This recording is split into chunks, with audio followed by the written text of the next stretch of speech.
بسم اللہ الرحمن الرحیم۔ السلام علیکم ورحمۃ اللہ وبرکاتہ۔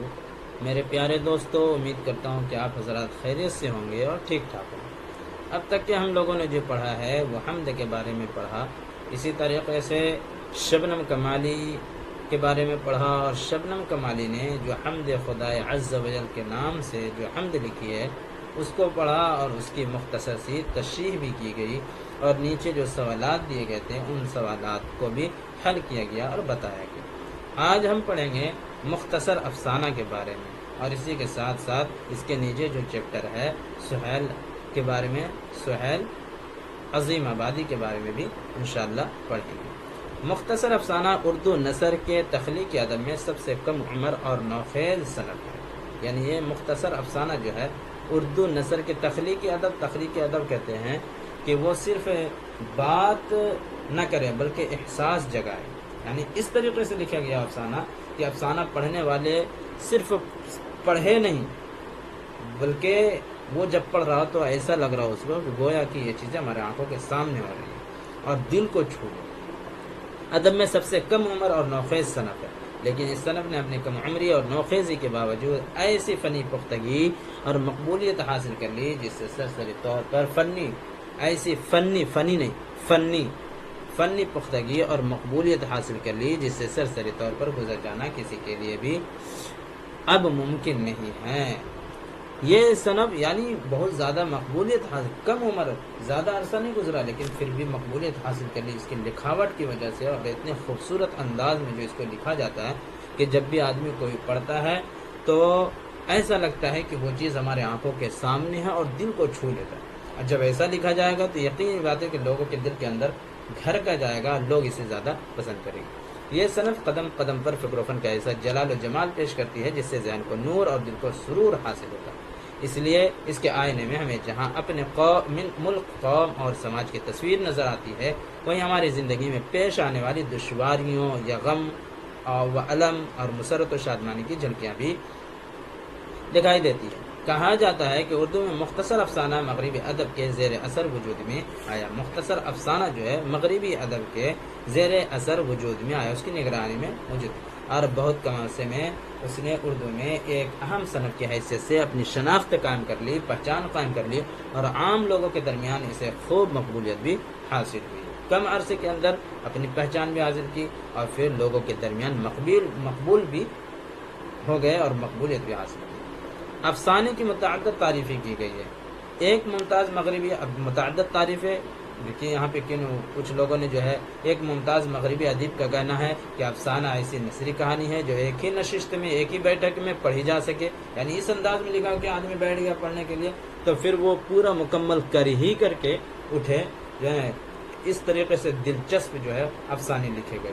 بہت ساری کتابیں ایسی ہیں جو اس طریقے سے ہے کہ آپ جب کتاب کو پڑھنے کے لیے بیٹھے گا تو آپ کو ہر چیز چھوڑ کر کے ایسا لگے گا کہ بس اسی کو ہم پڑھتے رہیں۔ جہاں پہ چھوڑیے گا تو آپ کے ذہن میں آئے گا کہ آگے کیا ہے۔ جیسے آج کل لوگ جو ہے سیریل کو بناتے ہیں تو سیریل کا آخری پوائنٹ، آخری جو ہے عمل ایسا چھوڑ کر کے وہ سیریل کا ایپیسوڈ ختم کیا جاتا ہے کہ لوگ دیکھتا ہے تو دیکھنے کے بعد یہ کرتا ہے کہ اچھا اس کے بعد کیا ہوگا۔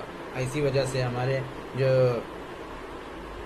گھر کے خواتین جو ہے بس اس ٹائم سے پہلے اپنے ہر کام کو کر کے اور ٹی وی اور موبائل کے سامنے بیٹھ جاتے ہیں کہ ہم کو یہ چیز دیکھنا ہے، تو وہ اس طریقے سے وہ بناتے ہیں۔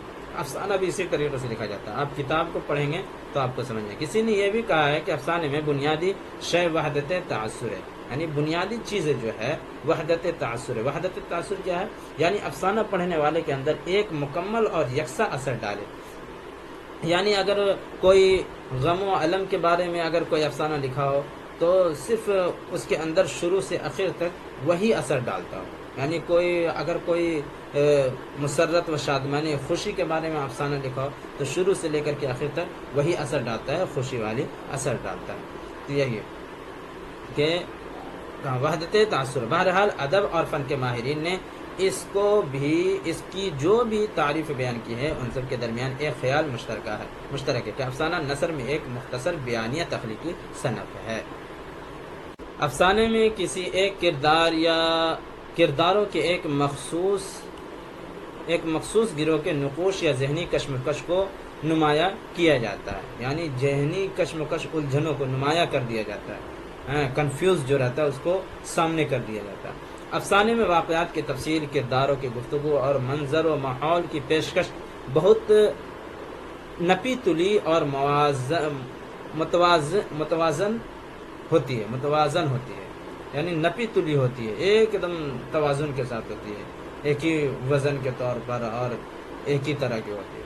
اردو میں مختصر افسانے کا آغاز 20ویں صدی کی ابتدا میں ہوا اور اس صنف میں تقریباً اپنے 100 سالہ سفر میں کئی نشیب و فراز، اتار چڑھاؤ دیکھے۔ متفقہ رائے کے مطابق اردو کا پہلا مختصر افسانہ نصیر اور خدیجہ کو تسلیم کیا جاتا ہے۔ اگر کہا جائے مختصر افسانہ، پہلا مختصر افسانہ کون ہے؟ اب ہیں نصیر اور خدیجہ، یہ ہے، اسی کو تسلیم کیا جاتا ہے، جو 1903 میں شائع ہوئی ہے۔ 1903 میں نصیر اور خدیجہ یہ افسانہ جو ہے، نام کا افسانہ شائع ہوئی۔ اس کے مصنف راشد الخیری تھے۔ اس کے بعد پریم چند اور سجاد حیدر یلدرم کے افسانے سامنے آئے۔ 1936 میں ترقی پسند تحریک کا آغاز ہوا۔ اس سے چند سال قبل انگارے کے نام سے ایک مجموعہ شائع ہو چکا تھا، جس نے موضوع اور فن دونوں اعتبار سے اردو کے مختصر افسانے کی تاریخ میں نئے تجربوں کی بنیاد ڈالی، اور یہ مجموعہ آج بھی ایک سنگ میل کی حیثیت رکھتا ہے، جس نے موضوع یہ۔ اب 1960 کی دہائی میں جدید افسانہ نگاروں کی ایک نئی نسل ابھر کر سامنے آئی، جس نے حقیقت نگاری سے انحراف کیا اور افسانے میں علامت، استعارہ، تمثیل اور تجرید کی آمیزش کر کے اردو کے افسانے کا افق مزید وسیع کیا۔ یہ سارے لغات جو ہے، اس کے معنی جو ہے اور اس کے تشریح جو آپ کو بتا دی جائے گی ایک الگ ویڈیو بنا کر کے۔ اس کے بعد اس عہد کے افسانہ نگاروں میں انتظار حسین، سریندر پرکاش، انور سجاد، بلراج کومل، ریاض احمد گدی اور کلام حیدری وغیرہ بہت اہم۔ اردو افسانے کی تاریخ میں منشی پریم چند، سجاد حیدر یلدرم، سعادت حسن منٹو، راجندر سنگھ بیدی، عصمت چغتائی، خواجہ احمد عباس، سہیل عظیم آبادی، اختر اورینوی، رام لال، شکیلہ اختر اور جوگندر پال کی خدمات کو ہم کبھی فراموش نہیں کر سکتے۔ اب نیچے چلیے سہیل عظیم آبادی پڑھتے ہیں کہ سہیل عظیم آبادی کا اصل نام سید مجیب الرحمن ہے۔ اپنی ابتدائی زندگی میں شاعری بھی کرتے تھے، اس لیے سہیل تخلص کرتے تھے۔